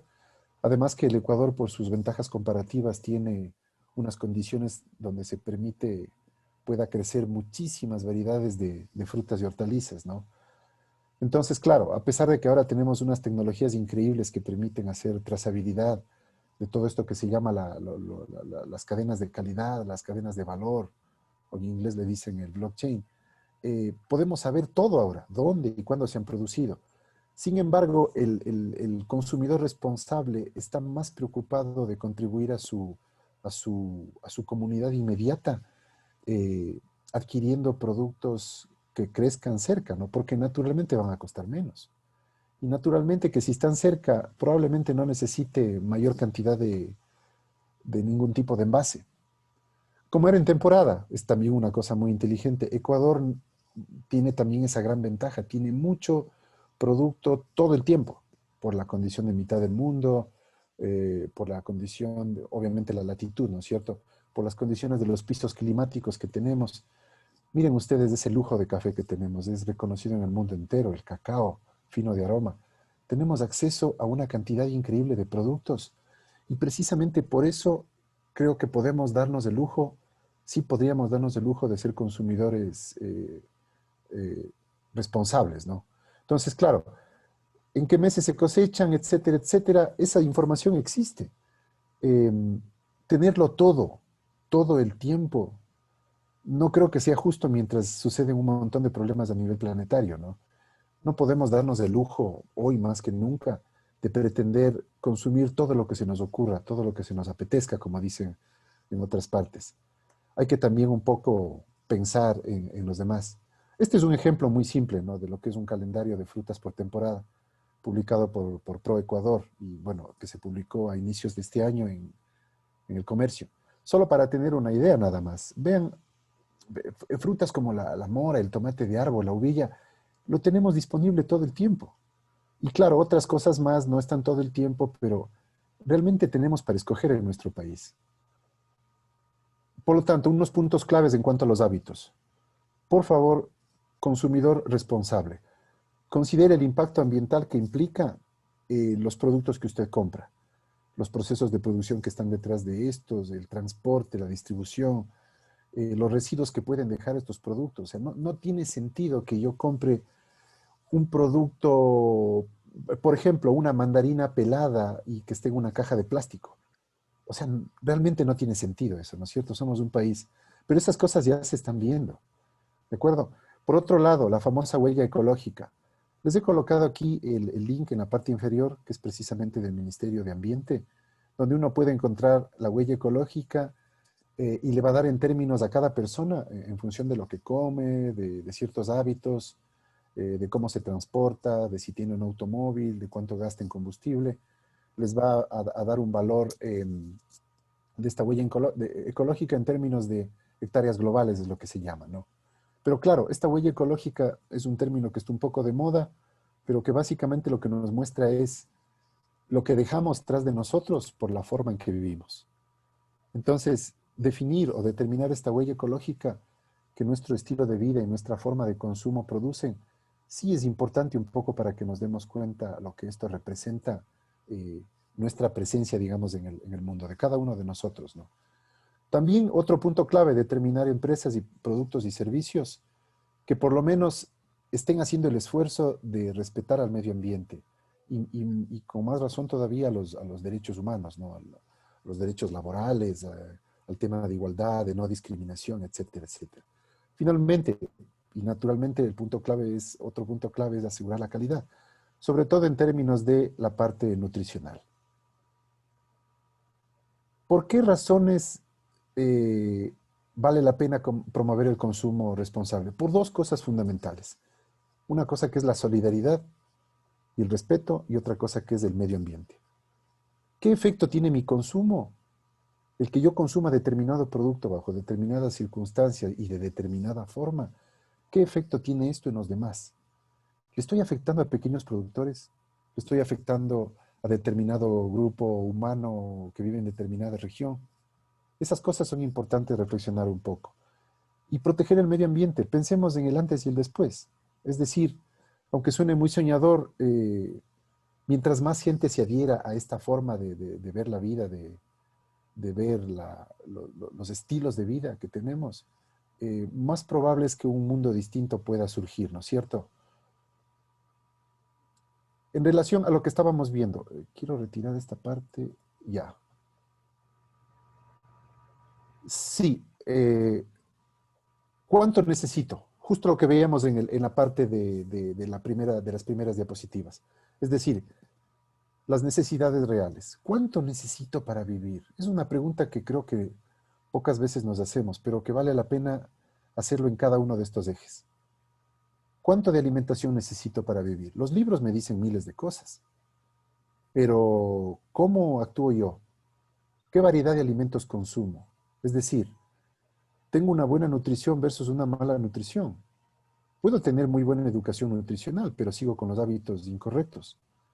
Quizás una de las cosas que más afecta es el ejemplo del entorno, nuestro hogar, nuestros amigos, nuestras oficinas, los lugares y las personas con las que estamos, digamos, en cotidiano contacto. De muchas maneras influyen en la buena o mala nutrición. Como se dice, ¿no? Dime con quién andas y te diré quién eres. Eso dice mucho la alimentación que uno tiene, los hábitos de alimentación. dice mucho de dónde venimos y qué tipo de conciencia tenemos para nosotros mismos. A propósito de lo anterior, claro, el Ecuador hace poco ya publicó su guía alimentaria basada en porciones de alimentos. Pero miren, está ahí la información, y la información es gratuita, pero la gente se sienta, por lo menos, a hojear esos libros. Libros que han costado mucho esfuerzo construirlos para que la gente los use. Son hechos exclusivamente para la gente, no son hechos para la comunidad académica, son hechos para el público en general, ¿de acuerdo? ¿Qué pasa con el agua? El uso racional, sobre todo en la industria.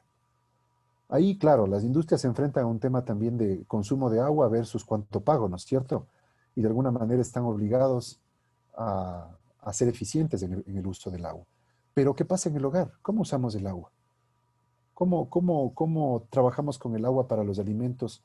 En algo tan simple como el uso del agua cuando se lavan los platos o la ropa. Mucha gente desperdicia el agua de una manera, yo diría que de una manera infame incluso, porque el grifo está abierto y lo dejamos así. O cuando lavan el auto, la manguera está abierta todo el tiempo. Entonces son formas increíblemente absurdas de perder el agua, ¿no? El agua potable versus la eficiencia de uso es algo que está teniéndose cada vez más en cuenta.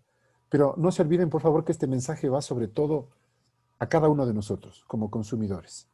Como consumidores que somos la base para que todo lo demás pueda ocurrir. Es decir, la seguridad, la soberanía y la economía solidaria.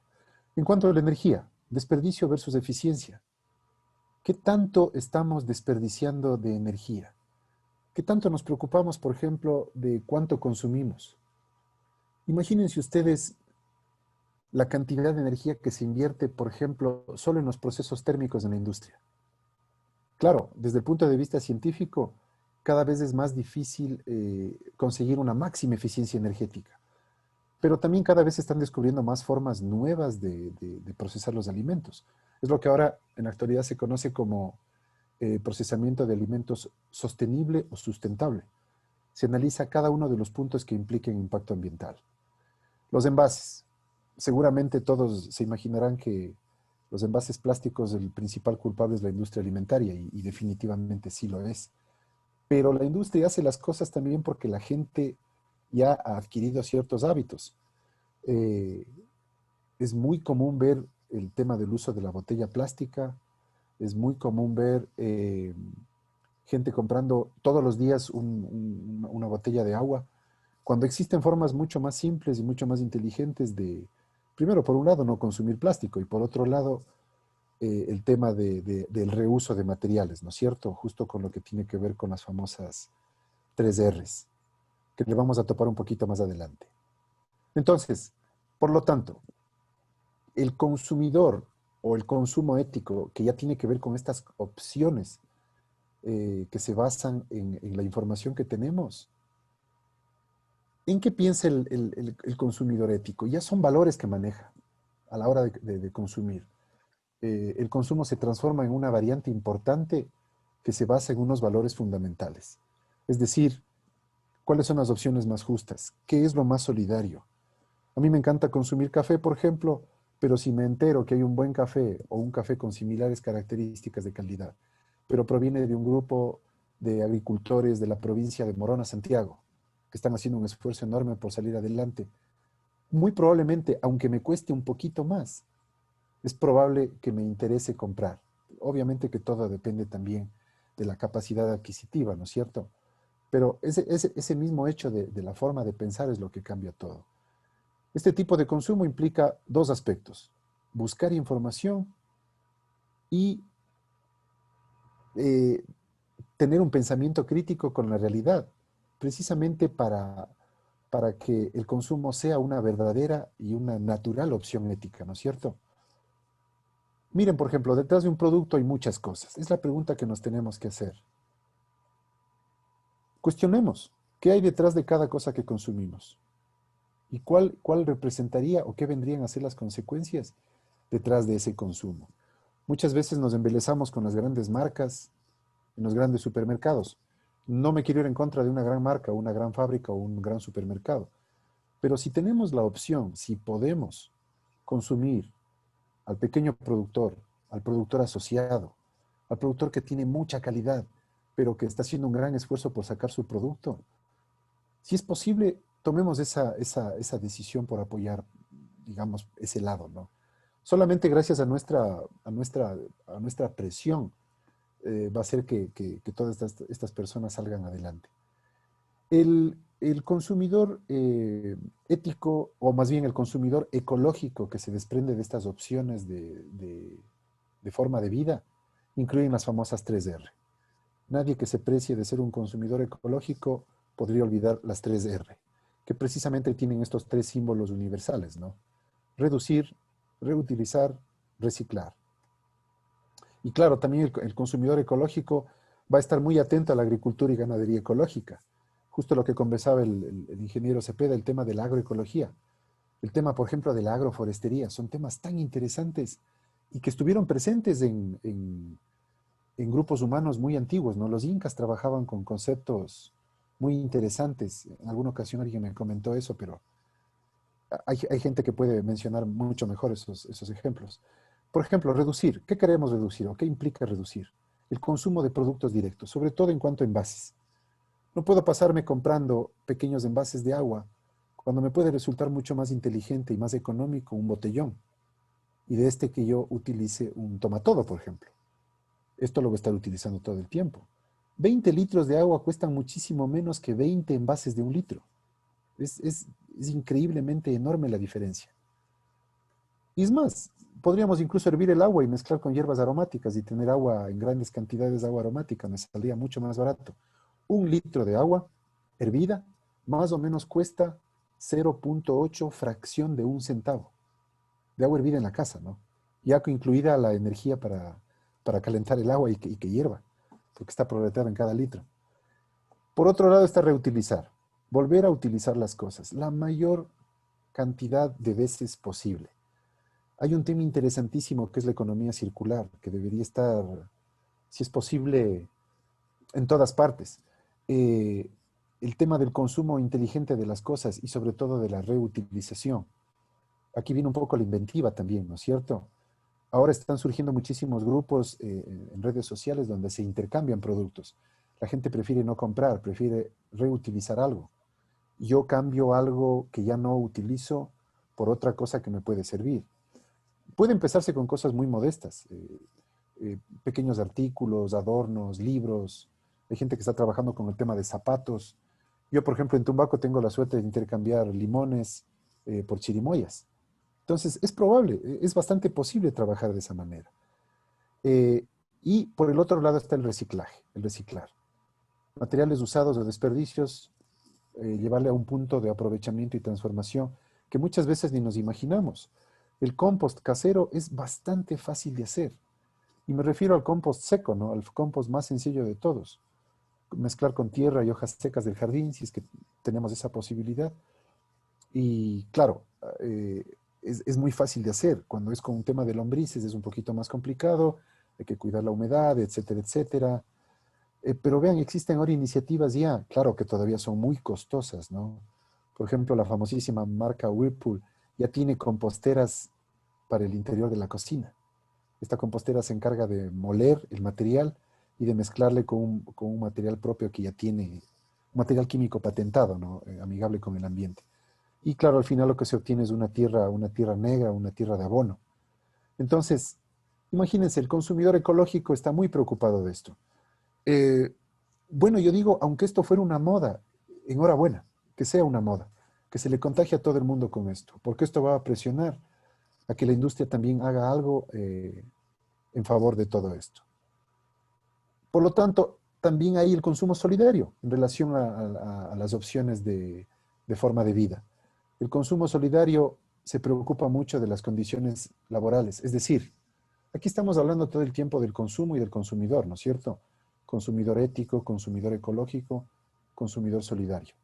Todas estas personas están pensando en muchas cosas y yo me atrevería a decir que no es fácil tener la actitud de poder trabajar en todos estos frentes, pero hay que empezar de alguna manera.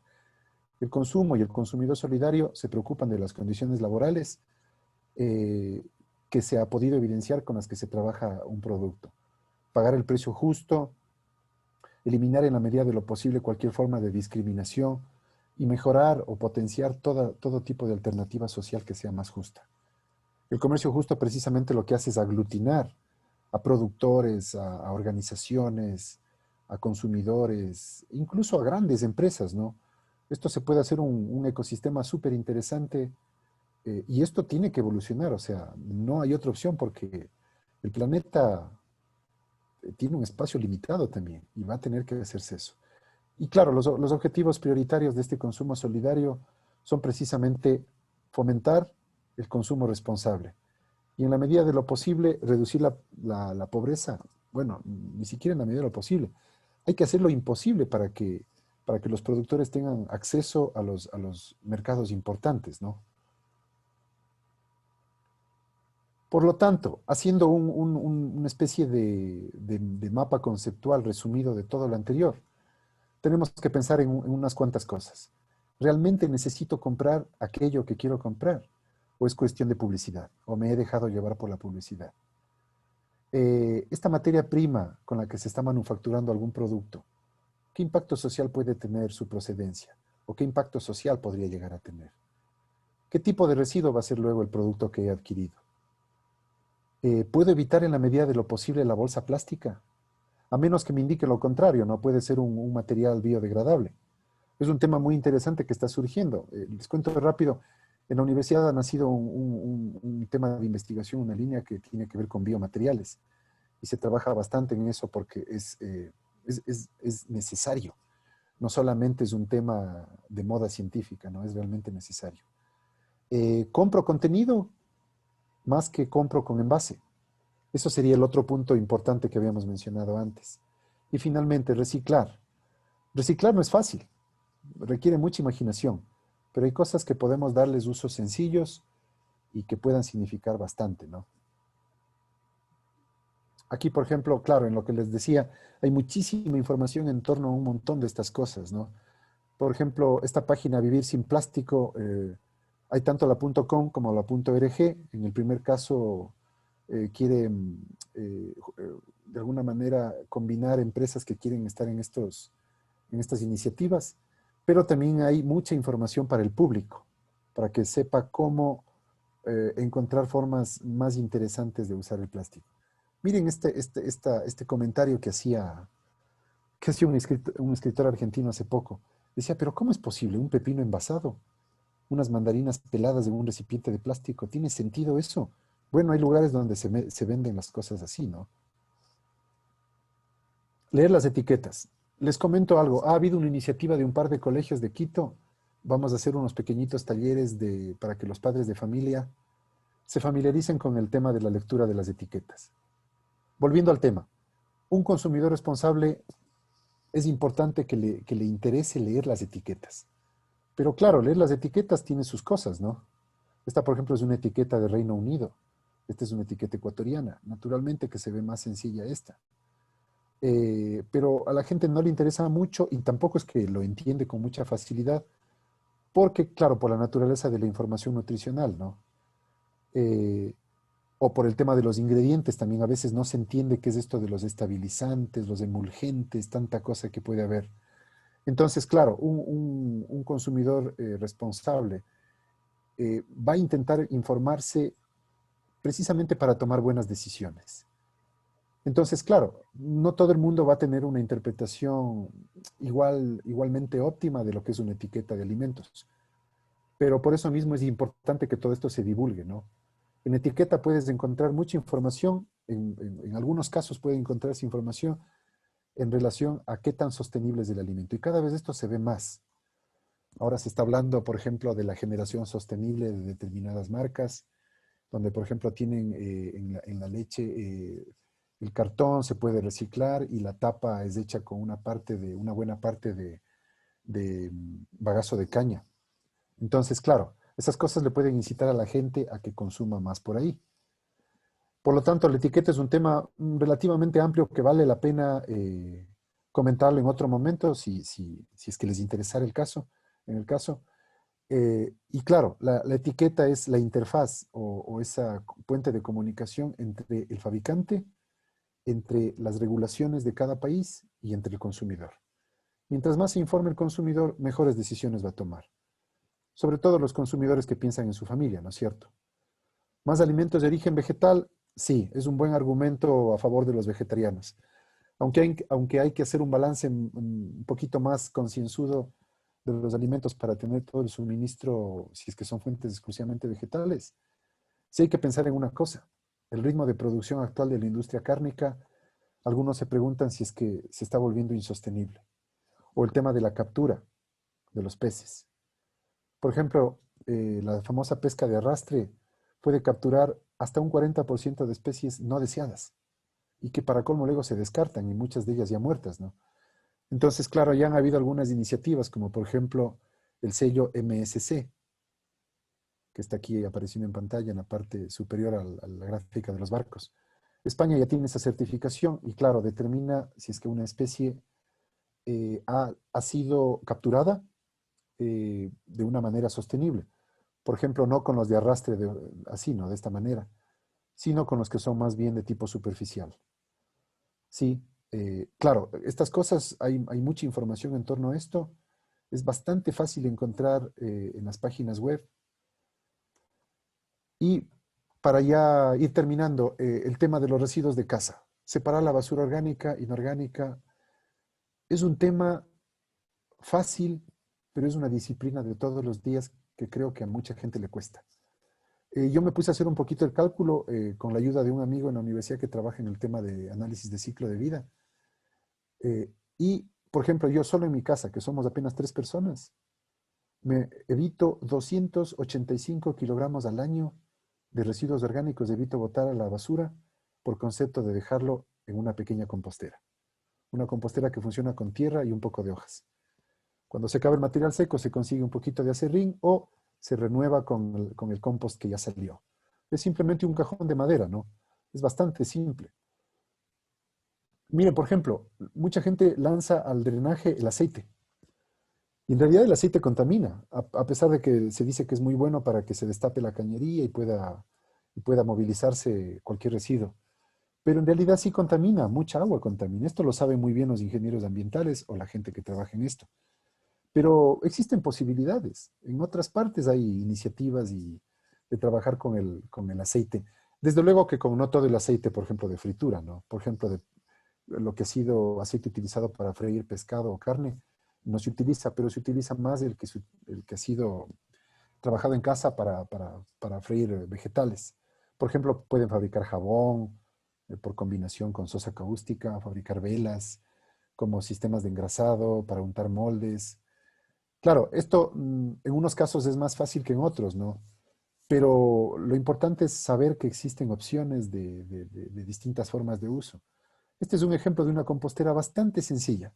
Una cajita de madera con hojas, el material alimenticio de desperdicio, un poco de tierra, mejor si es que es un poco de compost anterior, y con eso ya se puede lograr evitar botar basura orgánica al cesto de basura, ¿no es cierto?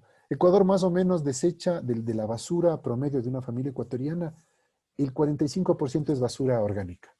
Hay países donde es más alto, por ejemplo en Brasil, por diferentes razones. Brasil llega al 60% basura orgánica promedio de una familia en el cesto de basura. O sea, se dan cuenta el potencial que hay en la basura orgánica. Porque por último, esto se queda como abono en mi jardín, o en el jardín de cualquiera. Pero además, hay otras opciones que se están teniendo, que se están empezando a trabajar. Por ejemplo, Brasil en eso tiene unas excelentes iniciativas. Sao Paulo aprovecha todos los lixiviados de la basura orgánica para elaborar abono.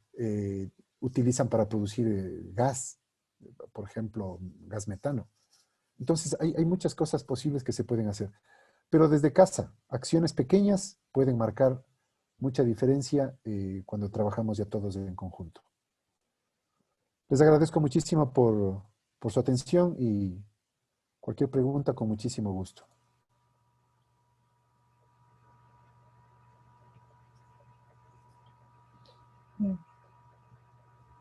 Buenas noches, ingeniero coronel. Tenemos unas pocas Muchas preguntas gracias del a usted. auditorio. Adelante, por La favor. pregunta es, ¿cómo garantizar el derecho a la seguridad y soberanía alimentaria si en Pomasti no hay un mercado público obligándonos a comprar en las grandes cadenas privadas? ¿Qué derechos nos ampara como consumidores? Bueno, Esa sería la pregunta. más allá del tema de todo lo que es derechos digamos, mi campo de trabajo es la ingeniería como tal de alimentos. Pero sí, tiene usted toda la razón. Si no existe un espacio para poder adquirir productos a más bajo costo, ustedes saben que existen las redes de economía solidaria, ustedes saben que el mismo gobierno provincial de Pichincha, por ejemplo, tiene un montón de iniciativas.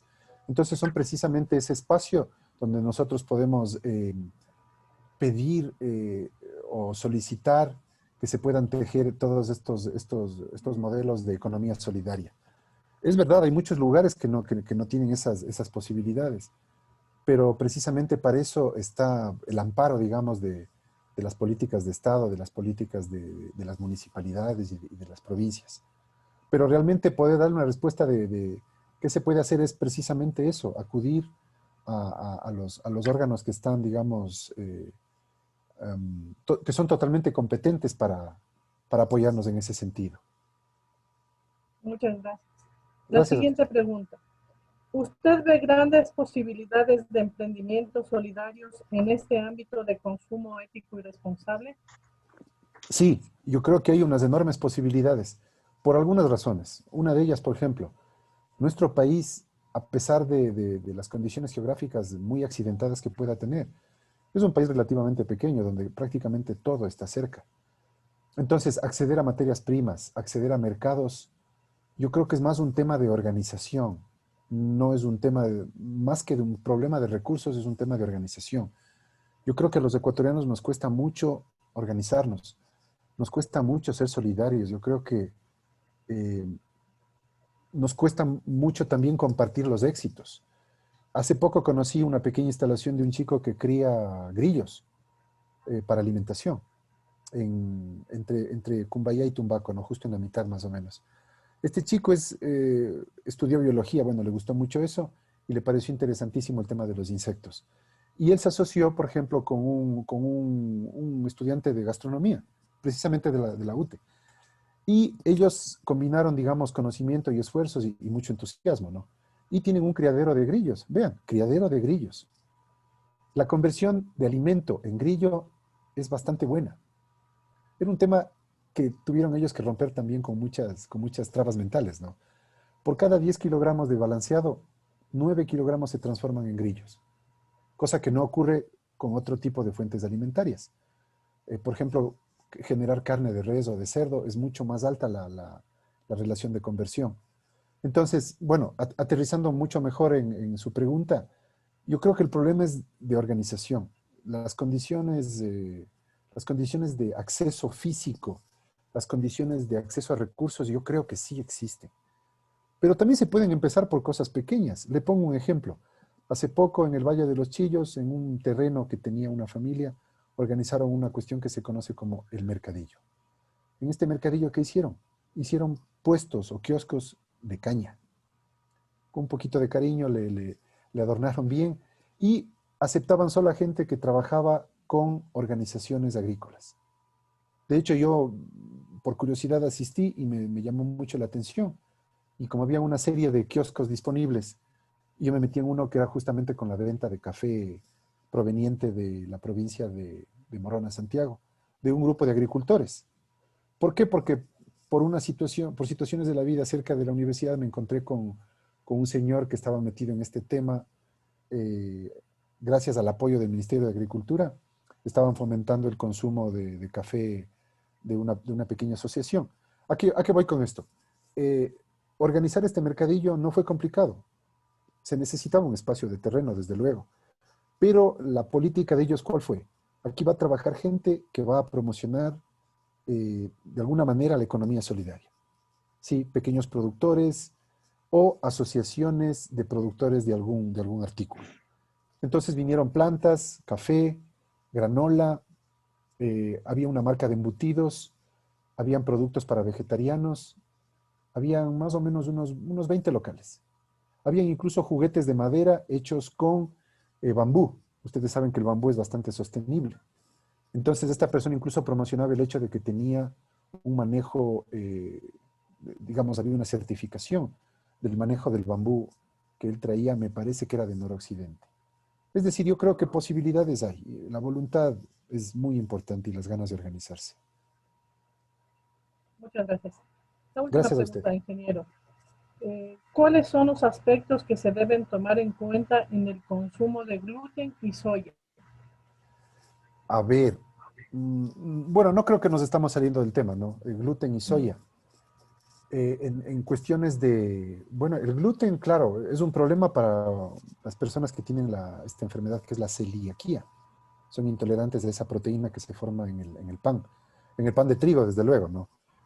¿Cuál sería una excelente oportunidad en relación al gluten, si es que va por ahí la pregunta? Productos a base de maíz, productos a base de quinoa. La quinoa está declarada mundialmente como libre de gluten, el maíz lo mismo. Y hay iniciativas para hacer productos horneados a base de quinoa, es decir, de la harina de quinoa, productos a base de maíz, cerveza de quinoa, cerveza de maíz. Son productos que son totalmente seguros para una persona que sufre de eso. Ahora, en relación a la soya, claro, la soya yo diría que está muy de moda, ¿no? Pero sí hay mucha oportunidad también para trabajar con otros productos. No sé si tal vez la pregunta va por el tema de la soya transgénica, esa parte no me queda muy claro. Yo ¿Hacia creo que dónde va sí. la pregunta? ¿Puede No ser está eso? aclarado, pero debe ser Ya. ese el contexto. Sí puede ser. Bueno, el tema sobre todo de la soya, de los datos que se tiene a la mano, la mayor cantidad de soya que se consume en el país es con fines de alimentación para ganado ya de explotaciones más intensivas que consumen balanceado. Eso por un lado. Más bien el rubro en cuanto a alimentos desarrollados a partir de soya no es tan grande. Conozco justo una empresa con la que hicimos un pequeñito trabajo en la universidad que hace toda base de soya. Hace como sustitutos de soya. Es decir, el trabajo de ellos fuerte está en conseguir la textura del alimento que quieren imitar. Por ejemplo, fritada de soya, chicharrones de soya, hamburguesas de soya. Sí, el trabajo de ellos es conseguir la textura, porque los sabores, ahora es fácil encontrar saborizantes y colorantes certificados que no tienen ningún problema de toxicidad ni de contaminación al medio ambiente. No sé si por ahí le puede servir la respuesta en relación a la soya.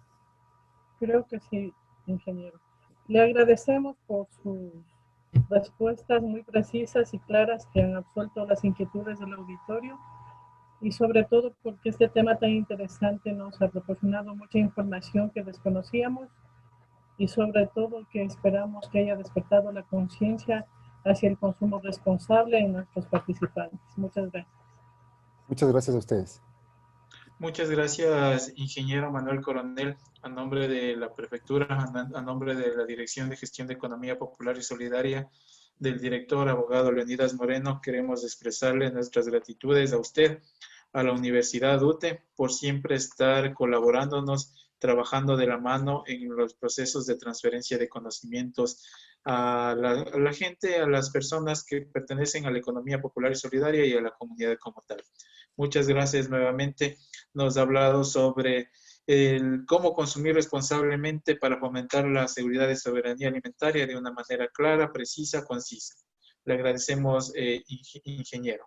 Estimados participantes, les agradecemos a ustedes también su participación por darse tiempo para adquirir estos conocimientos. Creemos que es muy importante constantemente actualizar nuestros conocimientos y el trabajo de la prefectura está específicamente enfocado a eso. Hemos aprovechado en las actuales circunstancias en las que estamos atravesando estos medios para poder llegar a ustedes. Les pedimos por favor a las personas que no lo han hecho todavía registrar la asistencia del día de hoy en el link de asistencia que está en el chat de esta sala. Asimismo, recordarles también que vamos a mantener el grupo de WhatsApp, ya que se les va a entregar un certificado por la participación en este taller. Hay muchas personas que a lo mejor no han registrado su correo electrónico o número de teléfono. Por favor, hacerlo en este instante en el chat de esta sala. Queremos indicarles también que vamos a promocionar en los grupos de WhatsApp y a través del correo electrónico diferentes eventos que desarrolla la Prefectura de Pichincha a través de la Dirección de Gestión de Economía Popular y Solidaria y otras direcciones, así también ciertos eventos que desarrolla el Consorcio de Gobiernos Provinciales del Ecuador, CONGOPE. Vamos a enviarles ciertas invitaciones para que participen en este tipo de eventos.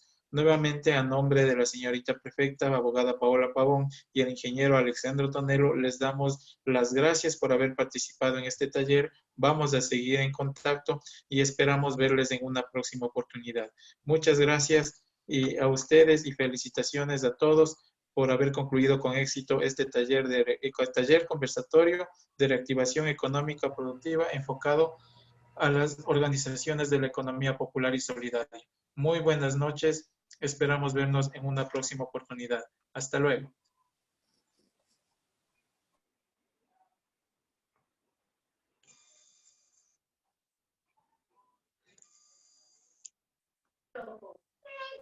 Muchas gracias. Estuvo excelente. Muy amables. Gracias. Una linda noche. Buenas noches. Gracias. Gracias a todos. Hasta luego. Gracias. Mil gracias a todos. Muchas gracias. Hasta luego. Gracias. Gracias, ingeniero, por su valiosa información. Buenas Muchas noches.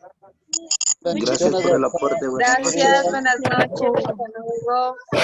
Muchas gracias. Buenas noches. Gracias.